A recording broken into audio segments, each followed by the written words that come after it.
होर्मुज पर भी ट्रंप ने ओमान को धमकी दे दी। डोनाल्ड ट्रंप ने होर्मुज पर ओमान को धमकी दी है, कह रहे हैं कि सीधे तौर पर सैन्य कार्रवाई की जाएगी।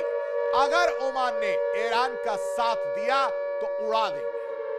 होर्मुज पर किसी का कंट्रोल नहीं होगा, ये डोनाल्ड ट्रंप कह रहे हैं। ये वही डोनाल्ड ट्रंप हैं जो कह रहे थे कि हमारा कंट्रोल है। लेकिन इन सब के बीच एक और बड़ी खबर, IRGC ने अमेरिका को कड़ी चेतावनी दी है और कह रहा है कि अगर अमेरिका ने हमलों को दोहराने की गलती की तो करारा जवाब मिलेगा।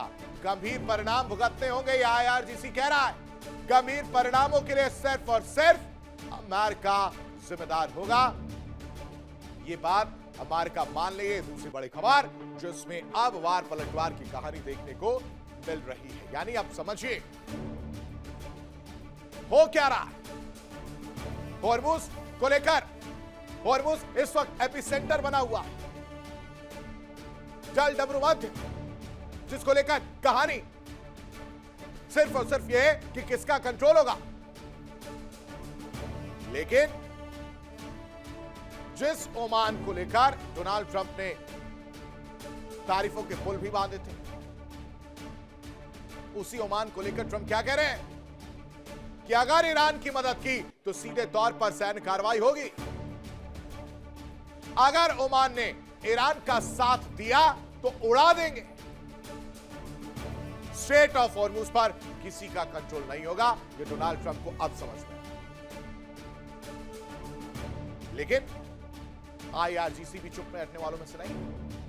IRGC ने भी अमेरिका को चेतावनी दे दी, कह रहे हैं कि अगर ये जो हमले हुए हैं, 72 घंटे के बाद दूसरा हमला हुआ, इसके बाद भी अगर हमलों को दोहराने की गलती अमेरिका करता है तो गंभीर परिणाम भुगतने होंगे। गंभीर परिणामों के लिए हमलावर खुद जिम्मेदार होगा, यानी मिडिल ईस्ट। और मिडिल ईस्ट में अगर हम बात करें तो एक बार फिर बारूद भड़क गया। अमेरिका ने एक बार फिर ईरान पर हमला किया।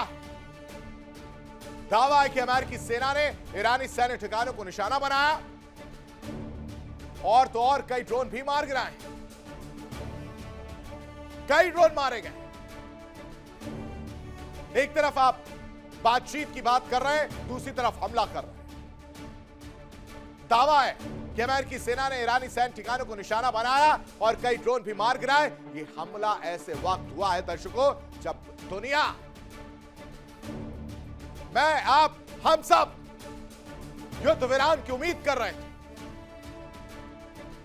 लेकिन अब सीज़फायर पर फिर से सवाल खड़े हो गए। देखिए इंडिया डेली 24/7 अब आपके स्मार्ट टीवी पर। इंडिया डेली मौजूद है सभी डिजिटल प्लेटफॉर्म पर लाइव और लगातार। इंडिया डेली 24/7 हर दिन राष्ट्र को समर्पित।